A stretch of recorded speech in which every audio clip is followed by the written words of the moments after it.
లోకాసు వార్త 22:44. అప్పుడు పరలోకము నుండి ఒక దూత ఆయనకు కనపడి ఆయన్ని బలపరచును.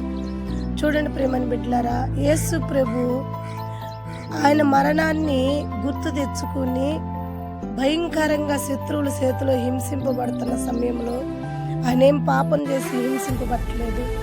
ఆయన నీతిమంతుడే, యథార్థమంతుడే, అనేక రోగుల కొరకు ప్రయాసపడిన వారి, అనేక కుటుంబాల కొరకు భారం కలిగి ప్రార్థన చేసిన దేవాతి దేవుణ్ణి దుష్టుడైన అపవాది మనసుల్లో జొరబడి ఆయనకి సిలువ ఏపిస్తున్న సమయంలో దేవాతి దేవుడు దాన్ని జ్ఞాపకం చేసుకుని, ఆ సిలువ శ్రమని జ్ఞాపకం చేసుకుని ఆయన చేసిన పని ఏంటి అని మనం చూస్తే, మోకరించి ఒంటరిగా గెచ్చమనే తోటకెళ్ళి దేవాతి దేవుడు ప్రార్థించినట్టు, తన తండ్రి కొరకు వేడుకున్నట్టు ఈ వాక్యం మనకి సెలవిస్తుంది.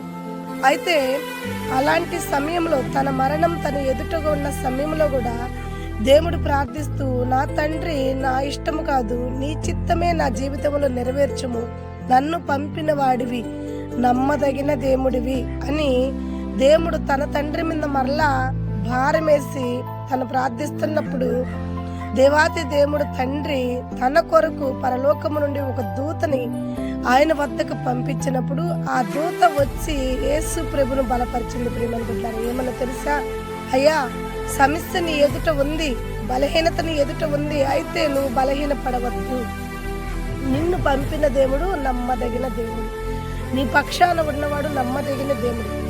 మనుషులందరూ కలిసి అన్యాయంగా నీకు సిలువ వేసిన, ఆ సిలువలో నువ్వు కన్ను మూసిన నిన్ను పంపిన దేవుడు మరలా నీకు జీవాన్నిచ్చి నీ శ్రమలో, నీ యొక్క సిలువ శ్రమలన్నీ కూడా కొట్టివేసి ఉన్నతమైన స్థానంలో, ఉన్నతమైన జీవితంలో దేవుడిని నిలబెట్టబోతున్నాడని ఆ దూత వచ్చి దేవాతి దేవుడికి శ్రేష్టమైన మాటలు చెప్పి యేసయ్యను బలపరిచి, అక్కడ దేవాతి దేవుడు ఆ ఒక బలము ద్వారా సిలువ ఎత్తుకున్నట్టుకు కూడా వెనదీయలేదు. ప్రియమైన బిడ్డలారా, ఈరోజు మనము కూడా అనేక సమస్యల్లో, అనేక ఇబ్బందుల్లో రోగులమయ్యి డాక్టర్లు చెప్తుంటారు, ఇంకొంచెం సేపట్లో మరణిస్తావు, ఈ వ్యాధి నీకు మరణకారంగా ఉంది, ఈ రోగం ద్వారా నువ్వు మరణిస్తావు అని అనేక మంది చెప్తూ ఉన్నారేమో. ఒకవేళ దుష్టుడైన అపవాది నీకు అనేక ముళ్ళులు పెట్టాడేమో, శత్రువులు లేవనెత్తాడేమో, వ్యాధిని లేవనెత్తాడేమో, నీ శరీరంలో బలహీనతలు లేవనెత్తాడేమో.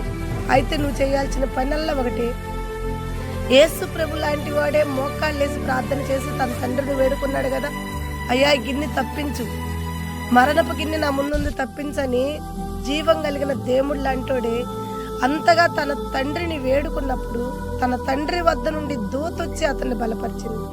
అయితే ఒకవేళ భయంకరమైన వ్యాధితో ఉన్నావా, భయంకరమైన రోగంతో ఉన్నావా, భయంకరమైన ఇబ్బందితో ఉన్నావా, డాక్టర్లకు అసాధ్యమా? నీ దేవుడికి అసాధ్యము కాదు. నిన్ను పుట్టించి తల్లి గర్భంలో నువ్వు మోసం ముద్దగా ఉన్నప్పుడే నిన్ను వెరిగిన దేవుడికి అసాధ్యము కాదు. కనుక నువ్వు ప్రార్థించు, మోకరేసి ప్రార్థించు. దేవుడు నీ కొరకు ఒక దైవ సేవకులను పంపిస్తాడు, నిన్ను బలపరుస్తాడు. ఆ మరణము నుండి దేవుడు నిన్ను తప్పిస్తాడు. అప్పుల్లోనూ, శత్రువుల్లోనూ, ఇబ్బందుల్లోనూ, అనేక నానా విధమైన ఆర్థిక ఇబ్బందులతో నువ్వు బాధపడుతూ ఉంటే మోకరించి ప్రార్థించు. దేవాతి దేవుడు వాక్యము నిన్ను బలపరిచింది. ఆ వాక్యము నీ పాదములకు దీపమై ఉంటుంది, నీ తోబలకు వెలుగై ఉంటుంది. దావీదు భక్తుడు అన్నట్టు, నీ వాక్యము నన్ను బతికిస్తుంది అన్నట్టు ఆనాడు యేసు ప్రభు వద్దకు దూతను పంపిన దేవుడు ఈ రోజు నీ వద్దకి వాక్యాన్ని పంపి నిన్ను బలపరుస్తాడు. బలపరచటమే కాదు, నువ్వున్న స్థితి నుండి, నువ్వున్న పరిస్థితి నుండి నిన్ను విడిపించి, దేవాతి దేవుడు ఎక్కడ నువ్వు పడిపోతున్నావు, ఎక్కడ నీ ప్రయాణం ఆగిపోయిందో అక్కడ మరలా నిన్ను లేపి నిలబెట్టి నీ ప్రయాణం సంపూర్ణంగా సాగుటకు దేవుడు కృపిస్తాడు. ఆర్థిక ఇబ్బందులు కొట్టివేస్తాడు, అనారోగ్యాలు కొట్టివేస్తాడు. సమృద్ధైన సహాయంతో నిన్ను దేవుడు వాక్యం ద్వారా బలపరిచి, ఈ వాక్యం ద్వారా దేవుడు నిన్ను ఆదరించాలంటే ఉదయాన లేచి మోకరించి దేవుడు సన్నిధిలో ప్రార్థించు.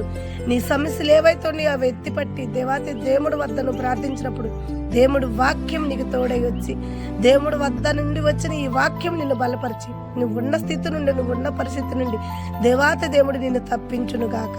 ఆమేన్. God bless you.